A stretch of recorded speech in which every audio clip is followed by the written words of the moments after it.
श्री महाप्रज्ञ गुरवे नमः। जिसके सांसों में रहता है शाश्वत शांति का स्पंदन, उस महाप्रज्ञ को वंदन, उस महाप्रज्ञ को वंदन। सत्य अहिंसा अनेकांत को अर्पित जिसका तन मन, उस महाप्रज्ञ को वंदन, उस महाप्रज्ञ को वंदन। जिसके सांसों में रहता है शाश्वत शांति का स्पंदन, उस महाप्रज्ञ को वंदन, उस महाप्रज्ञ को वंदन।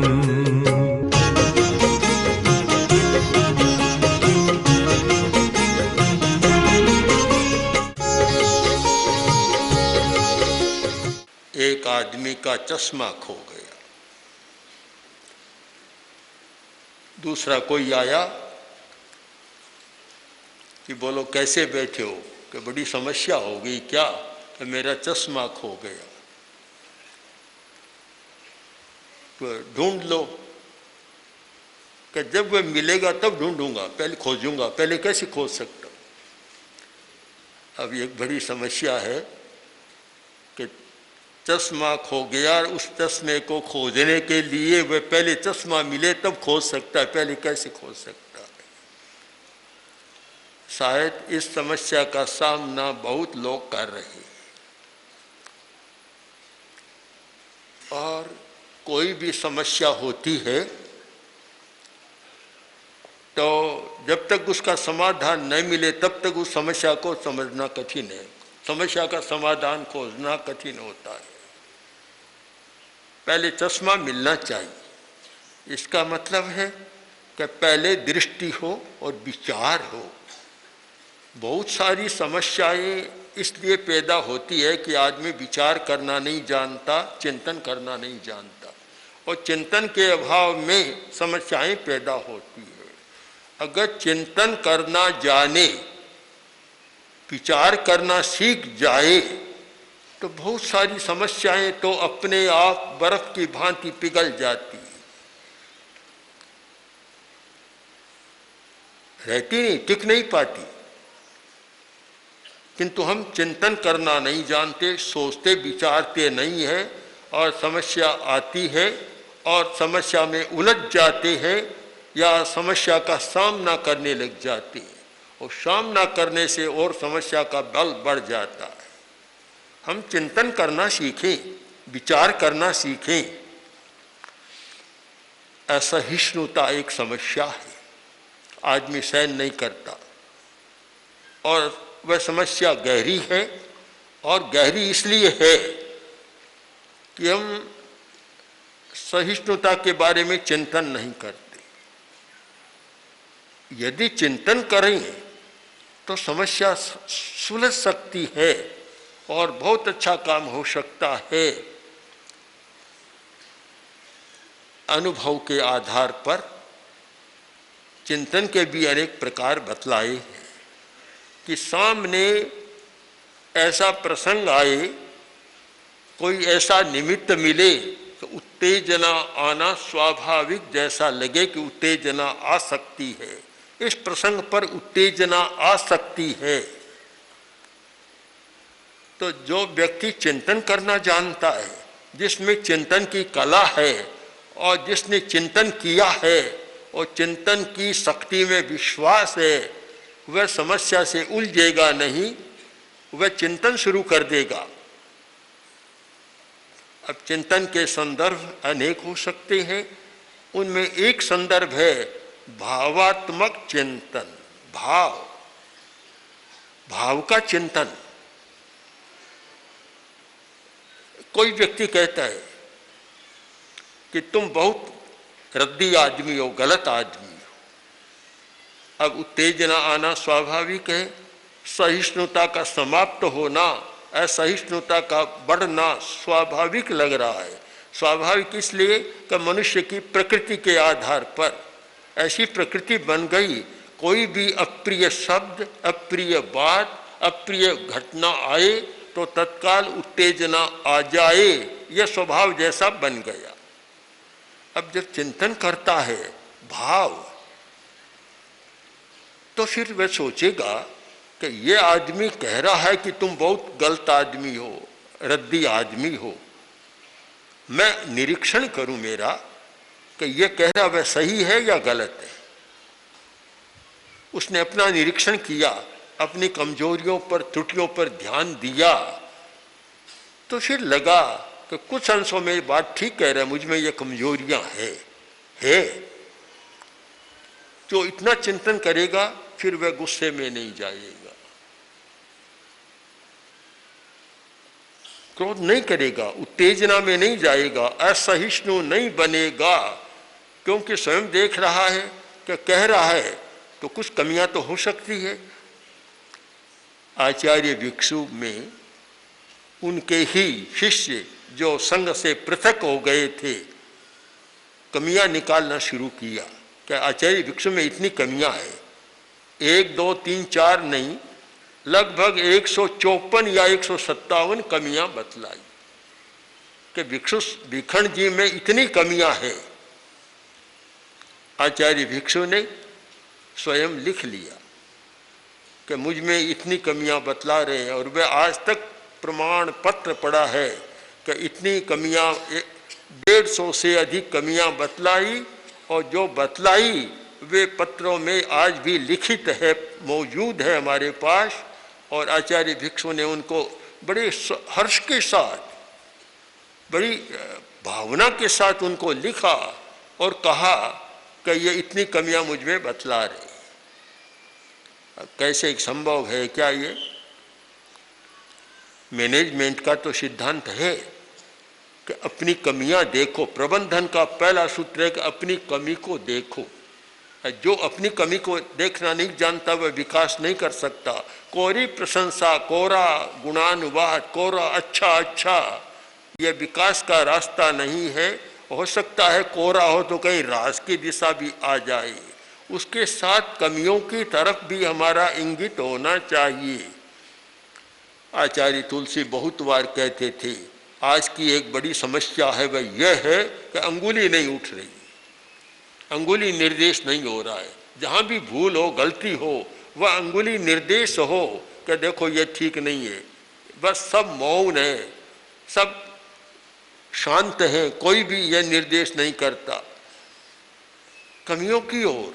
आचार्य भिक्षु से जब कहा गया कि बहुत लोग आप में कमियां बता रहे हैं, आपके अवगुण निकाल रहे हैं, यानी बता रहे हैं, निकाल रहे हैं, आचार्य भिक्षु ने कहा बहुत अच्छी बात है, बहुत अच्छी है।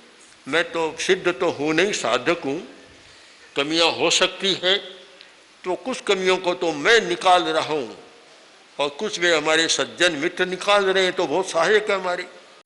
अब कितना दृष्टिकोण का अंतर आ गया। जो आदमी विचार करना जानता है वह घटना को आवेश के साथ ग्रहण नहीं करेगा, किंतु चिंतन के साथ ग्रहण करेगा। और जब चिंतन के साथ ग्रहण करेगा तो वह असहिष्णु नहीं बनेगा, उसमें सहन शक्ति बढ़ती चली जाएगी और घटना को, अप्रिय घटना को, प्रतिकूल घटना को आवेश के साथ ग्रहण करेगा, चिंतन को ओझिल कर देगा, उसकी असहिष्णुता और बढ़ती चली जाएगी और वह असहिष्णुता कभी कभी खतरनाक मोड़ पर भी जा सकती है। तो सहिष्णुता के विकास का एक संदर्भ, एक सूत्र है कि अपने आप को देखो।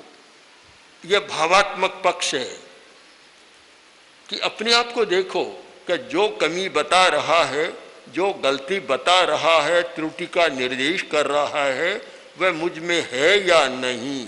अगर है तो फिर मुझे उत्तेजित क्यों होना चाहिए? यदि सत्यम कह कोपे, अगर यह सही बात कह रहा है तो कह कोपे, फिर मुझे क्रोध क्यों करना चाहिए? यह एक भाव पक्ष, सहिष्णुता का भाव पक्ष जो चिंतन के साथ चलता है। और दूसरा इसका पक्ष है अभाव का पक्ष। अभाव, आत्मनिरीक्षण किया और लगा कि जो सामने वाला व्यक्ति मुझ में कमी बता रहा है, त्रुटि का निर्देश कर रहा है, वह वास्तव में मैंने आत्मनिरीक्षण कर लिया और मुझ में वह बात नहीं है। पर बोलने वाला अज्ञानवश बोल रहा है, इसको पता नहीं है, यह अज्ञानी आदमी है, मेरी स्थिति को जानता नहीं है और बिना जाने ही ये मुझ पर दोषारोपण कर रहा है। तो अज्ञान है, तो इस अज्ञान पर मुझे क्रोध क्यों करना चाहिए, उत्तेजित क्यों होना चाहिए, असहिष्णु क्यों बनना चाहिए? अज्ञान है। कोई समझदारी पूर्वक बात कहता तो मैं उस पर ध्यान देता, विचार करता और हो सकता है कि आ जाए कि कैसी बात कह रहा है, पर अज्ञानी आदमी की बात पर मुझे क्यों क्रोध करना चाहिए? यह एक चिंतन का दूसरा प्रकार, जिससे आदमी सहिष्णु रह सकता है और उत्तेजना पर नियंत्रण कर सकता है। दुनिया में कितने प्रकार के लोग होते हैं, असंख्य प्रकार, चिंतन भी असंख्य प्रकार का, मान्यताएं भी असंख्य। अब एक मान्यता वाला व्यक्ति दूसरी मान्यता वाले पर प्रहार करता है और वह सोचता है कि मैं मानता हूं वह तो सही है और दूसरा मानता वह गलत है। अब अपनी मान्यता का आवेश लेकर दूसरे पर दोषारोपण करता है, वहां उत्तेजना होना स्वाभाविक है। कोई व्यक्ति सुनना नहीं चाहता कि मेरे मत के विपरीत कोई अपना मत रखे। मैं जो सोचता हूं, मानता हूं और जो मेरा मत है सब उसका समर्थन करे, उसका कोई खंडन न करे। यह एक सामान्य मनोवृत्ति होती है और इसके प्रतिकूल जब कोई विरोधी मत रखता है तो वहां उत्तेजना आ जाती है।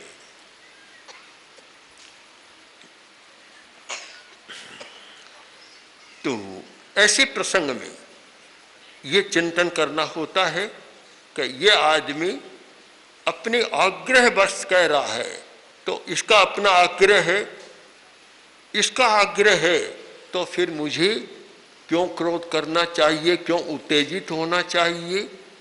पूज्य कालूगणी का वह मत विचार कितना महत्वपूर्ण है। पूज्य कालूगणी बहुत बार कहते थे कि जहाँ दो व्यक्तियों का कोई विवाद हो, चर्चा हो, चाहे तत्व की चर्चा हो, चाहे व्यवहार की चर्चा हो, या दो भिन्न विचार वाले व्यक्ति बात कर रहे हो, दोनों के मत भिन्न है, विरोधी मत है, विचार भिन्न है, तो उत्तेजना आने का प्रसंग भी आ सकता है। किंतु चर्चा के प्रसंग में, तत्व चर्चा के प्रसंग में जो व्यक्ति उत्तेजित हुआ और पराजित हुआ, चर्चा की सफलता का पहला सूत्र है संतुलित रहना, संतुलन को नहीं खोना और बिल्कुल शांत रहना। वहाँ उत्तेजना आई, उत्तेजना में दिमाग गरमा गया और पराजित हो गया। तो हम दो संदर्भों में चिंतन करें, एक भाव पक्ष और एक अभाव पक्ष। त्रुटि बतलाने वाला कोई सही बात बतला रहा है तो फिर भाव पक्ष का चिंतन, और त्रुटि बतलाने वाला कोई गलत बात कर रहा है, दोषारोपण कर रहा है, तो फिर उसके अज्ञान पर और नासमझी पर चिंतन।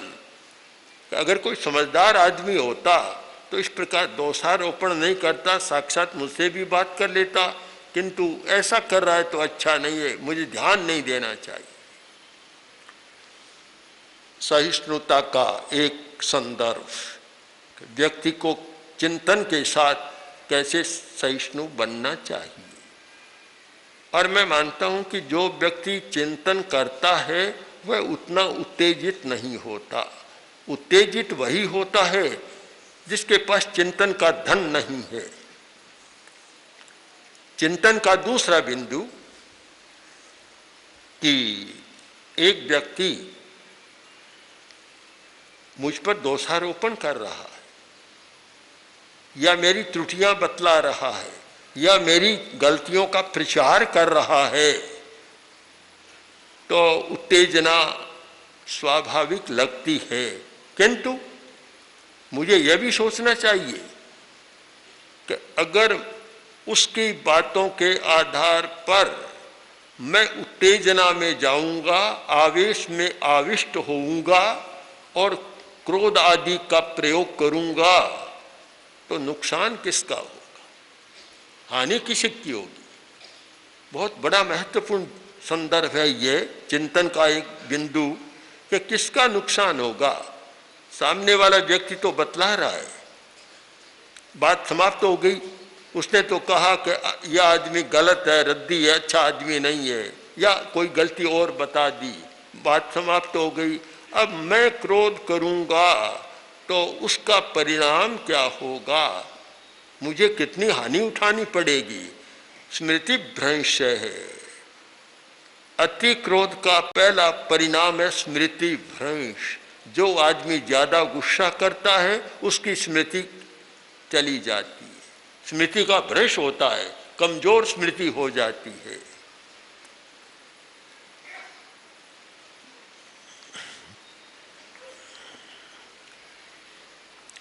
एक बात स्मृति भ्रंश,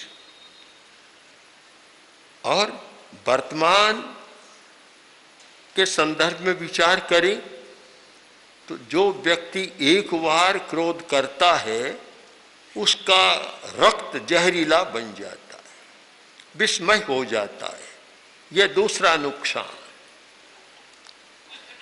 तीसरा, तनाव पैदा हो जाता है। वो ज्यादा क्रोध करता है तो पाचन तंत्र पर भी उसका प्रभाव होता है और हार्ट पर तो सीधा असर होता है।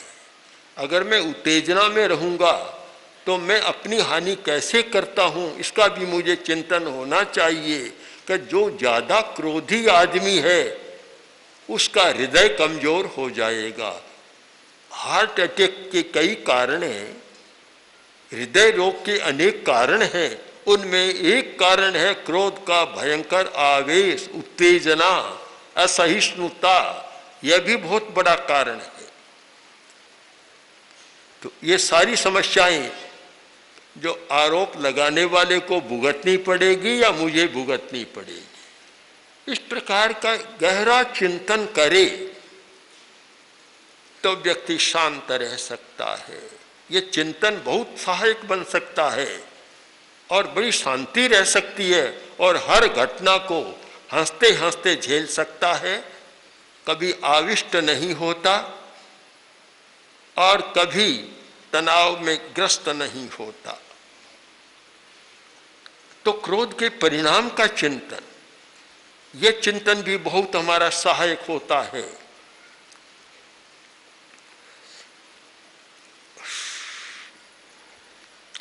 बहुत लोग परिणाम को नहीं जानते, आवेश का परिणाम क्या होता है।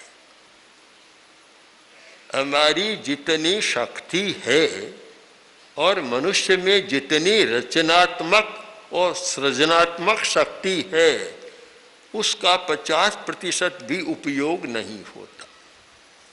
50 तो मैंने ज्यादा कह दिया, शायद 10% भी पूरा उपयोग नहीं होता। और नहीं होने का प्रमुख कारण है ये असहिष्णुता। हम घटना को सहन करना नहीं जानते, पता नहीं दिन में कितनी बार असहिष्णुता आ जाती है। एक कारण होता है उपेक्षा। उपेक्षा यह भी बड़ा कारण है। उपेक्षा, जिसको लगता है कि मेरी उपेक्षा हो रही, उस व्यक्ति में उत्तेजना स्वाभाविक है कि इसको तो इतना पूछा जा रहा है और मेरी उपेक्षा मुझे कोई पूछ नहीं रहा है, तो आवेश आ जाएगा। अब इसका क्या उपाय हो, शायद दुनिया में कोई उपाय खोज नहीं सका। आदमी योग्यता के आधार पर व्यवहार करता है। एक समझदार आदमी, समर्थ आदमी दूसरों के साथ व्यवहार करता है, वह योग्यता की एक कसौटी होती है कि ये व्यक्ति ये काम कर सकता है, तो उसे काम लेते हैं। अब दूसरा समझता है कि मेरी उपेक्षा हो रही है, उपेक्षा है, तो उत्तेजना स्वाभाविक है। केवल गृहस्थों में नहीं, साधु संतों में भी ऐसा होता है, क्योंकि आखिर छद्मस्त है, ऐसा हो सकता है। आचार्य तुलसी पर भी एक प्रकार का ये आरोप था कि मुनि नथमल जी से ज्यादा काम ले, हमारी उपेक्षा हो रही। आदमी कोई मुक्त नहीं हो सकता, अपना अपना चिंतन है। अब उपेक्षा हो रही है तो फिर एक चिंतन अगर करें कि मुनि नथमल जी आचार्य तुलसी के चचेरे भाई नहीं है, क्या लगते, कौन क्या लगता है? आचार्य तुलसी जन्मे लाडनो में, मेरा जन्म हुआ टंकोर में, जिला भी अलग और बहुत दूरी। मैं जन्मा छोटे गांव में, वे जन्मे एक बड़े अच्छे कस्बे में। न मुझे पता था आचार्य तुलसी कौन है, न वे जानते मुनि नथमल कौन है। जब नथमल कौन है, जब लगा कभी इस व्यक्ति से काम लिया जा सकता है, इसमें क्षमता है, योग्यता है, तो काम ले। जब लगे कि योग्यता नहीं है तो काम उससे वह काम नहीं लेते हैं जिसकी योग्यता नहीं है, तो फिर वह अनुभव करेगा, फील करेगा कि मेरी उपेक्षा हो रही है, मुझे पूछा नहीं जा रहा है। तो एक आवेश का बहुत बड़ा प्रसंग है। एक पुरानी कहानी चलती है और कहानियाँ बादशाह के नाम से बहुत चलती है कि बादशाह की बेगम ने कहा कि आप बीरबल से तो इतना काम लेते हैं, हर काम बीरबल बीरबल आपको दिखाई देता है, और मेरा भाई आपका साला, उससे कोई काम नहीं लेते, उसकी हमेशा उपेक्षा करते हैं। ये शिकायतें तो होती रहती है और बहुत स्वाभाविक भी है, तो आप उससे भी काम लें। बादशाह ने कहा मैं तेरे भाई को जानता हूँ, उसमें योग्यता नहीं है, काम कैसे करूँ, काम कर नहीं सकता। का आदमी है, योग्यता कैसे नहीं है। बहुत आग्रह विग्रह चलता रहा, आखिर बादशाह परेशान हो गया, तो सोचा इसको भी समझाना चाहिए। तो बादशाह ने बेगम के भाई को बुलाया, बुलाकर कहा देखो ये शाहजादियाँ बड़ी हो गई है, शाहजादी कोई बर को खोजो, और ध्यान रखना कि बर छोटा नहीं 16 बरस का चाहिए, और वैसा खोज कर लाना है तुमको। उसने कहा ठीक है जी हजूर, मैं करूँगा काम। गया, महीना दो महीना घूमा, सब जगह गया, आखिर आया, आकर बोला कि बादशाह मैं खोज आया। क्या खोजा? कब्र खोज लिया कि 16 बरस का नहीं, 16 बरस का तो नहीं मिला, 8-8 बरस के 2 खोज लिए, 16 बरस का काम हो जाएगा। बादशाह ने कहा देखो तुम्हारी लड़की की शादी 2 से करनी हो, 8-8 बरस को से, उसने भी सिर पर हाथ रख लिया, क्या करे। तो यह एक प्रकृतिगत बात है कि उस व्यक्ति से काम लिया जाता है जिसमें अर्हता है, क्षमता है, योग्यता है।